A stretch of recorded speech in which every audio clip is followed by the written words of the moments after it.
And tonight, the loss, I'm gonna take full responsibility of tonight because the way I played was unacceptable, and I'm gonna be better. So I'm not worried one bit. My job is to make sure I continue to come out and will and lead our guys and make sure we have a chance to win the game. All right, Shannon, how much is Westbrook's playoff legacy in jeopardy right now? Well, what is his playoff legacy, Skip? I think we have to look at it in two folds, with KD and without KD. Because with KD, he went to 3 Western Conference Finals, went to the NBA Finals. They lost in 5. They had a 3-1 lead in the Western Conference Finals, lost that. So playoff legacy, like, okay, that's pretty good right there. Young guy, NBA Finals, played well in a couple of the games. Yep. And then you got post-KD, where he's been bounced the first 2 years, he's been bounced in the first round. Yep. Now, one year I look at it when they played Houston, Skip, did we really expect them to beat Houston with a 3-6 matchup? I didn't really think. I mean, even though he was coming off that historic season, which he averaged a triple-double, I think he led the league in scoring. He was like 1 or 2 in assists. He was. And he was a top 10 rebounder. Yep. So I didn't expect them to beat the Rockets in the 3-6 matchup. Now, last year, you might say, okay, they were the 4th seed. I liked them last year. Utah was the 5th seed. Yep. That I will concede that. That was monumental. And then so when you look at it, Skip, you're like, and he played bad. And everybody's gonna say, well, Shannon, he averaged 30 points, almost 37 points a game against Houston. Yep. It took him 30 shots to get that. Just like right now, Skip, he's averaging 19 points, almost a triple-double. He's taking 18 shots. So you mean to tell me you're 18 and a half shots per game when you average it out? That's not good. We overlook, Skip. What we've done is because he's averaged a triple-double the last 3 seasons, we forget just how poorly he shoots the ball from the field, just how poorly he shoots the ball from the three-point line. Yep. He's doing it again, 35% from the floor, 10% from the three-point line. And what happened last night, Skip, it was very obvious. He got into a peeing contest with Dame Lillard. And so... Not sure about that. No, but I'm saying, don't skip. What happened was he was going back and forth. I got it. And Dame says, oh, you want to get into a shooting contest with me? Is that really, Russ, what you really want to do? Russ says, yep, I sure do. Dame says, okay. And boom. That's Skip. They can't win like this. They can't win with him shooting 6 or 20. Yeah, the stats are going to look good at the end of the night because he has the ball so much. Yeah, he's going to get his assists. Yes, he's hustles and going to get rebounds. But this shooting percentage, all I know is this. He's minus 37 in 2 games and plus minus. Dame Lillard is plus 38. You do the math there. Dame Lillard has made 1 fewer 3-point shot than the entire OKC team, but they've taken 42 more. Okay. That's unacceptable, Skip. So, as you well know, I have come to love Russell Westbrook. Okay. Who can be very unlovable after games because he leads the league in post-game surly to me. Yes. But I must say, if the Oklahoma City Thunder lose Game 3 at home to Portland, and then they lose this series in, let's say, 4 or 5 games, and it's starting to feel like that, and if Russ keeps going Russell Westbrook in playoff games the way he has over his last 16 straight playoff games, his playoff legacy will be severely damaged. And I believe the NBA world will sit back and attach a big, glaring asterisk to his 3 straight years of averaging triple-doubles during regular seasons. It's an extraordinary feat, but it's going to seem a little empty if he can't back it up in the postseason. And I'm afraid that people are going to start saying that Russell dresses better than he shoots because he does, at this point, he dresses much better than he shoots in playoff games. Oh, but he shoots some bricks in that department also. Well, that's that's beauty is in the eye of the beholder because I don't think he does. I always think it's cool. It's way outside my box, but Skip, look, It's fun with it. Hey, I get it, but you can't come with a construction vest on and say I'm dressed to the 9 or a photog vest. no, that's your view. Haute couture. Yeah. You know, he's Thank pushing the bar. Thank you. Oh, you gonna wear that? I can see you on the show with a photog vest.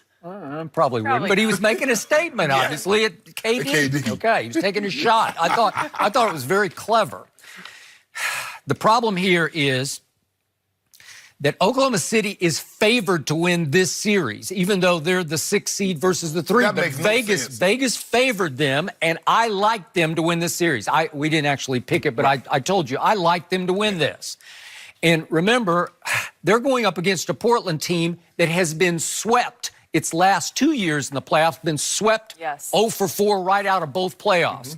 This is against a Damian Lillard, who obviously is owning him psychologically, but Damian, coming into this year, had lost 10 straight playoff games. Those are it's his team, right? Yeah. And he had lost 12 of his last 13 playoff games, and now he's in charge of this series. So if Oklahoma City loses this, and he continues to shoot this badly, the bulk of the blame is going to fall on Russell Westbrook, who is 3-10 in his last 13. And if you go back to the collapse against Golden State, he's 3-13 in his last 16 playoff games. And the problem is, let's just do the since KD departed, he's shooting 39% from the field. And for those who you can't quite put it in perspective, LeBron, for his whole playoff career, averages 49% from the field, as did Michael Jordan, 49%. And both those two guys have played way more playoff games than LeBron's Russell. way in the 200s in playoff games. So they're averaging 49%. He's 39% from the field. And now in his last 13 playoff games, 3-13, he's 29% from 3.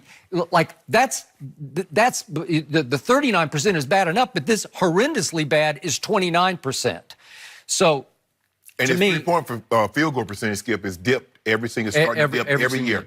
So I told you yesterday at the end of the show, to me, the Thunder now go as Paul George shoots, because he's the primary scorer and primary defender. Paul George can shoot them into playoff games.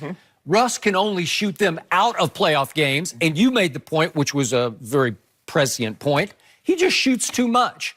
So what's the problem with Russell Westbrook? It's why I love him, it's why I don't love him, is he's his own worst enemy. Nobody plays harder from possession to possession on either end than Russell Westbrook. Nobody in the league plays harder. That's how he averages 10 rebounds a game in the regular season. I agree. And for that matter, it's hard to get 10 assists a game. You have to be fully focused, fully engaged, all in every possession to average that.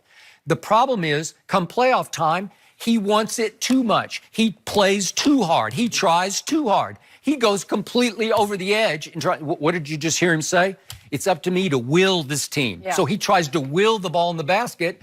He's not a very good shooter. No. And that's proven over his whole career. That's it, Skip. Right? No, he's not. Okay, but can you condemn him for trying too hard? I guess it's hard for him to gear down. He needs to pull back a little bit. When do you see it's being more of a detriment than a help to play the type of ball that he's playing? When do you realize that, Skip? Because clearly this isn't working. And it's to your point. When you get in a mano a mano with Damian Lillard, you're just going to lose because you can't shoot it the way he shoots. So he feels like I'm in the spotlight, and he does have a huge, he's like egomaniacal. Right. It's my world, and I'm going to own my world. So if I get challenged in my world by the other point guard, who's more of a two-guard point guard, as Russ can be, but if he's shooting the lights out, I'm going to shoot him back. Right. And unfortunately, you're going to shoot your team in the foot because you're not much of a shooter. Every year, Skip, we see Dame Lillard in the three-point competition. How many times have you seen Russ in the three-point competition? I would be closing my eyes on that one. So that lets you know what he can do from the three-point line. And Russ, for some reason, Russ is a scorer. He's not a shooter. You hear the term shooter shoot. And Russell think, now, if that's Steph Curry, if that's James Harden, he's like, okay, because we've seen... But that's not what Russ is. You can't shoot 25, 28% from the three-point line and think you're a good three-point shooter. No. That's what Russ shoot. That's what he shot in the regular season. And what is he shooting? He's 10% right now. He's 10% from the three-point line, Skip. And what lifetime is that good? But he still does it. And he's like, hey, that's Russ. No, we've got, Skip, our vision has been blurred by the triple-double. And we forget how poorly he shoots the ball from the field and the three-point line. But he got a triple-double. Yeah, but he was 11 of 30. Yeah, he was 15 of 45. What are we going to do with that? I still say the triple-double is extraordinary. Yes. But it doesn't. It's overrated now, though. It doesn't impact the scoreboard enough unless you can make your shots and make your free throws. Because for some reason he lost his free throw touch. Well, I think he's perfect in this series. So far he's been good, but in the regular season he was LeBron-esque. Right. He was 66%. Chip, you remember last year in that